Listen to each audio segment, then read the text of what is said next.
The iron bars were burning hot under the midday sun. Inside that cage, a girl was dying.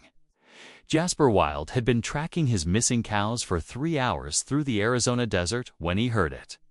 A sound that made his blood freeze, not the low of cattle or the cry of a hawk, but something else, something human, something broken. He pulled his horse to a stop and listened. The desert stretched endlessly in every direction, nothing but red sand and scattered cactus under a harsh sun. But there it was again, a weak, desperate sound carried on the hot wind. Jasper's worn hands tightened on the reins. For a moment, he thought about turning back. He'd come to this forgotten part of the land to be alone, to escape the mistakes that bothered him. The last thing he needed was to get mixed up in someone else's problems. But the sound came again, weaker this time. He pushed his horse forward, following the ghostly echo across the empty land. As he went over a small hill, what he saw below made him question if he was losing his mind. There in the middle of nowhere stood a rough iron cage, barely big enough for a person to stand in. Inside, slumped against the bars, was a young woman. Her dress was torn and faded, her dark hair stuck to her face. She looked up as his shadow fell across her, and Jasper saw eyes that held more pain than any 19-year-old should know. She tried to speak, but only managed a whispered croak. Her lips were cracked from thirst, her face burned by the strong sun. Jasper got off his horse slowly, his mind racing. Who would do this? And why here, miles from the nearest town or path? As he got closer to the cage, he saw the heavy lock holding the door shut. This wasn't some accident or mean joke. Someone had purposely left this girl to die in the desert. Heat. The girl's eyes followed his movements, hope flickering in her gaze for the first time in who knows how long. She reached through the bars with shaking fingers, and Jasper saw the raw wounds where the metal had rubbed her skin. He pulled his water bottle from his belt and carefully helped her drink. The relief on her face was clear and instant, but it only made the situation more real, more urgent.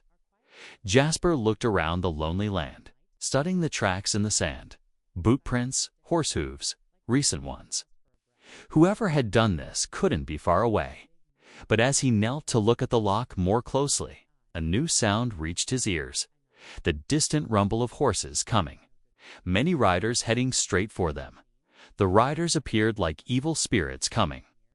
From a heat haze, 3 men on horseback kicking up clouds of red dust as they rushed toward the cage.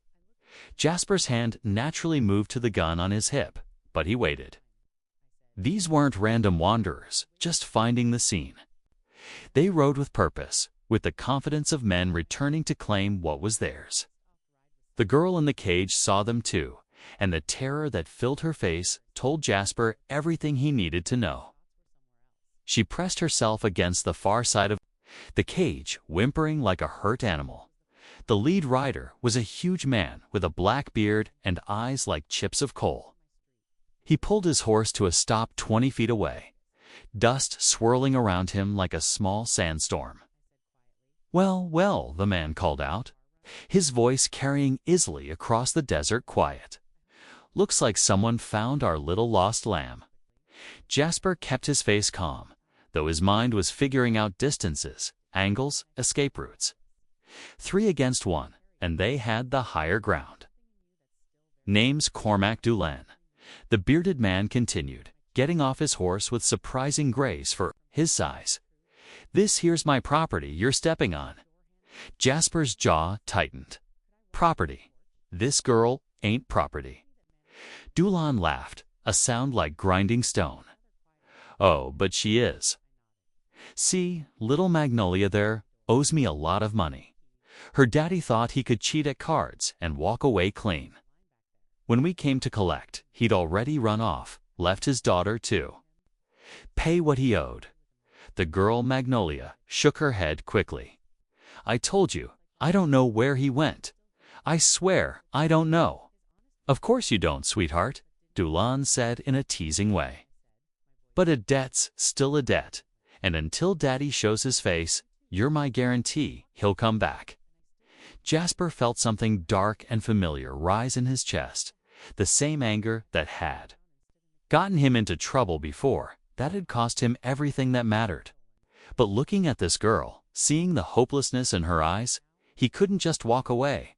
How much does she owe? Jasper heard himself asking. Dulan's friends looked at each other. One of them, a thin man with pale eyes, spat in the sand. $500. Dulan said, plus interest, plus the cost of keeping her fed and watered out here.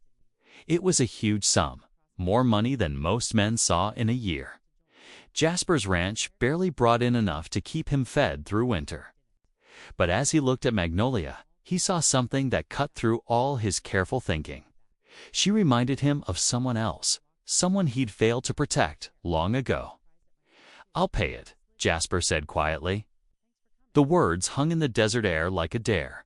Dulan's smile widened, showing yellowed teeth. Well now, that's mighty kind of you, stranger. But see, there's another problem. Dulan's hand rested easily on his gun. You just saw something you weren't supposed to see. The threat in Dulan's voice was clear, but Jasper had heard worse from better men. What made his blood run cold was the easy way the other two riders were getting into position, spreading out, to be on either side of him. I don't see nothing here but a man helping someone in need, Jasper said carefully. As far as I'm concerned, I rode out here looking for cattle and found this girl near dead from thirst. Good Christian thing to do is help her. Dulan's laugh was cold. Good Christian, huh? That what you call yourself, stranger? Something in the man's tone made Jasper feel uneasy. He'd spent years trying to escape his reputation, but men like Dulan had a way of finding a violent past. It's what I call myself ain't your concern, Jasper replied. The money I offered is real. Take it and ride away. The thin man to Jasper's left shifted in his saddle. Boss, maybe we should just ... Shut up, Pike, Dulan snapped, his cold black eyes never leaving Jasper's face. I'm trying to place you, friend. Something familiar about the way you carry yourself, the way you're standing, like you ain't afraid of 3 armed men. Jasper's heart beat fast. He'd changed his name, grown out his beard, stayed away from towns for 3 years. Some things were harder to hide than others. Inside the cage, Magnolia had gone quiet, watching the men with wide, scared eyes. She seemed to sense that her fate depended on whatever was happening between these 4 men. Tell you what, Dulan continued, stepping closer. Why don't you state your name real clear, like, maybe that'll help my memory. This was the moment Jasper had been dreading for years, the moment his past caught up with him in the worst possible way. Name's Wild, he said finally. Jasper Wild. The effect was immediate. The third rider, who'd been silent until now, suddenly sat up straight on his horse. Holy hell, boss. Jasper Wild. The Jasper Wild. Dulan's eyes lit up with cruel understanding. Well, I'll be damned. The ghost of Tombstone himself. Thought you were dead. Wild. I am dead, Jasper said quietly. Been dead for 3 years. Not dead enough, apparently. Dulan's hand moved to his gun. See, boys, Mr. Wild here used to be quite the gunfighter. Killed 8 men in Tombstone before he up and disappeared. Word was he lost his nerve after what happened to his life. That's enough. Jasper cut him off, his voice deadly quiet. But Dulan wasn't finished. What happened to your little sister, Wild? What was her name again? Oh, that's right. Sarah. The name hit Jasper like a hard punch. 3 years of carefully buried sadness and anger came roaring back. And in that moment of raw feeling, Dulan made his move. Dulan's gun came out fast. But not fast enough. The years hadn't slowed Jasper's quickness. It just buried them under layers of guilt and his own choice to be alone. But hearing his sister's name spoken by this dirtbag brought everything back in a quick flash of muscle memory and rage. Jasper's gun appeared in his hand like magic, the barrel already aimed at Dulan's chest before the bigger man's weapon was halfway out. "Don't," Jasper said, his voice calm as a winter morning. But Pike, the thin rider, was already going for his gun. Jasper turned and fired, the shot echoing across the desert like thunder. Pike screamed and grabbed his shoulder, his pistol spinning, away into the sand. The third man froze with his hand on his weapon, smart enough to know a man who could put bullets exactly where he wanted them. Dulan, breathing hard, slowly raised his hands. "Easy there, Wild. No need for anyone else to bleed." "There was no need for anyone to bleed at all," Jasper replied, his gun still aimed at Dulan's chest. "But you had to go and mention my sister." Inside the cage, Magnolia watched in stunned silence. She'd gone from certain death to seeing the fastest gun work she'd ever seen in seconds. "Now here's what's going to happen," Jasper continued. "You're going to unlock that cage. You're going to take whatever money I've got on me, and then you're going to ride away and forget you ever saw either one of us." Dulan's face had gone pale, but his eyes still held slyness. "And if I refuse, then I'll kill you where you stand and take the key off your dead body." There was no bluff in Jasper's voice, no hesitation. Dulan had seen enough killers to know the real thing when he heard it. "Boss," the wounded Pike gasped from the ground, "just give him the damn key." But Dulan wasn't looking at Jasper anymore. He was looking past him toward the horizon. "Problem is," Wild Dulan said slowly, "we ain't the only ones out here today." Jasper felt his blood turn to ice. Behind him, he could hear it now, the distant sound of more horses coming from the south. A lot more horses. "That would be my business partners," Dulan explained with a returning smile. "We got a whole operation running through this territory, moving cargo from Mexico up north. Little Magnolia here just happened to be in the wrong place at the wrong time when we needed to send Daddy a message." The horses' hooves were getting closer. Jasper quickly counted the sounds. At least 6 riders, maybe more. "Here's your choice," Wild Dulan said, his confidence returning with reinforcements on the way. "You can kill me, sure enough. But then you'll have to explain to my friends why their business partner is lying dead in the sand, and they ain't near as reasonable as I am." Jasper's mind raced. 6-1 odds with an injured girl to protect. No cover except the cage itself. His horse was 20 yards away, too far to reach before the riders arrived. Inside the cage, Magnolia spoke for the first time since he'd given her water. "There's something you need to know," she whispered urgently, "about why they really want me alive." But before she could say more, the new riders topped the ridge.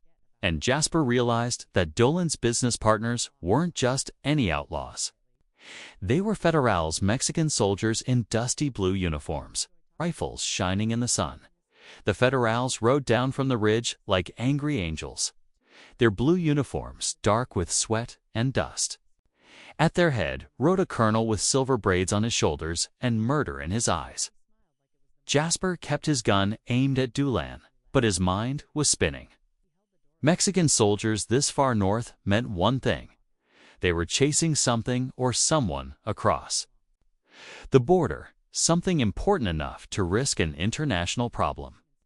"Colonel Vasquez," Dulan called out cheerfully, as if he didn't have a gun pointed at his heart. "Right on time, as always."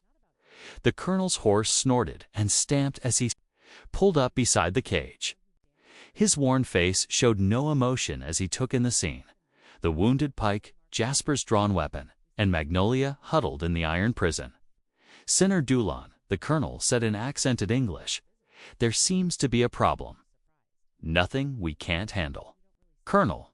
Just a local rancher who stumbled across our operation." I was about to explain to him how unhealthy it is to interfere in other people's business. But Colonel Vasquez wasn't looking at Jasper anymore. His attention was focused entirely on Magnolia, and there was something mean in his gaze that made Jasper feel uneasy. "So this is the famous Magnolia Voss," the colonel said softly. "The girl who knows where her father hid my gold." Magnolia shrank back against the cage bars. "I told you, I don't know anything about any gold." "Your father stole $50,000 worth of Mexican Army gold, señorita. Gold that was meant to buy weapons. For the revolution, men died because of his betrayal." Jasper felt the pieces fitting together in his mind. This wasn't just about gambling debts. Magnolia's father had stolen military gold and disappeared, leaving his daughter to face what came next. "Now I understand why Daddy ran," Jasper said grimly. $50,000 in Army gold. That's enough to get a whole territory hunting you. Colonel Vasquez turned his cold gaze on Jasper. "And you are someone who's about to make all your problems disappear," Jasper replied, "for the right price." The lie came easily, born from years of talking his way out of bad situations. But he could see both Dulan and the colonel thinking, wondering what game he was playing. "You see, gentlemen," Jasper continued, lowering his weapon slightly, "I happen to know exactly where Magnolia's father is hiding." It was a desperate bluff, but it was all he had. Magnolia's sharp breath told him she was either shocked by his claim or terrified he was about to get them both killed. If you were Jasper, what would you do? Try to convince these dangerous men you know something you don't, risking both your life and Magnolia's if they call your bluff. Or make a run for it right now while you still have a loaded gun and a slim chance. Tell me in the comments. I need to know which side you choose, because what Jasper decided next would either save them both or doom them to a fate worse than death. But I'll only talk business with one man at a time, Jasper added. Too many cooks spoil the stew, if you know what I mean. Colonel Vasquez smiled, but there was no warmth in it. "Senor, I think you are lying." The colonel's accusation hung in the air like a death sentence. Jasper could feel the weight of 8 rifles pointed in his direction, could smell the metallic scent of gun oil and leather in the desert heat.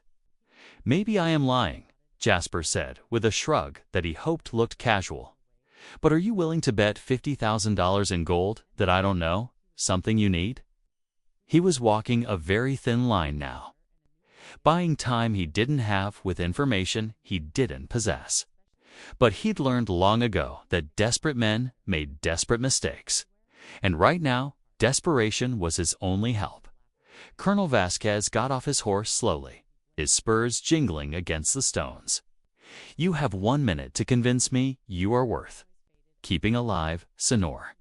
"Harold Voss didn't just steal your gold and run," Jasper began, his mind racing ahead of his words. "He's smarter than that. A man doesn't take $50,000 and disappear into thin air unless he's got help. Professional help." From the corner of his eye, Jasper saw Magnolia's face go pale. Either his guess was hitting close to the truth, or she was terrified he was making things worse. "What kind of help?" Dulan demanded. "The kind that costs money," Jasper replied. "See, I've been tracking Voss for 3 months now. Not for the gold, mind you. Man owes me for some horses he bought and never paid for. But following a man teaches you things about him." The lie was getting more detailed by the second, but Jasper could see it was working. Both Dulan and the colonel were listening closely. "Harold Voss has been making regular trips to a place called Devil's Canyon, about 30 miles north of here. Going there every 2 weeks like clockwork. Always alone, always carrying supplies. Supplies for what?" Colonel Vasquez pushed. "For whoever's helping him hide that gold," Jasper said. "Problem is, I never could get close enough to see who he was meeting. Place is like a fort. Only one way in or out, and it's well guarded. Magnolia was staring at him with a mix of fear and surprise. Something in her look told him he'd stumbled closer to the truth than he'd meant to. "But here's the thing," Jasper continued. "Last time I saw Voss heading to that canyon was 5 days ago. He was riding hard, like something had scared him. Haven't seen him since." "You're saying he's holed up there now?" Dulan asked. "I'm saying if you want your gold back, that's where you'll find it. But you'll need someone who knows the area to guide you. Someone who's been watching that place for months." Colonel Vasquez looked at Jasper's face like he was reading a map. "And in exchange for this information, you want what?" The girl, Jasper, said simply, "Debt forgiven. Cage unlocked. She rides away free. That's my price."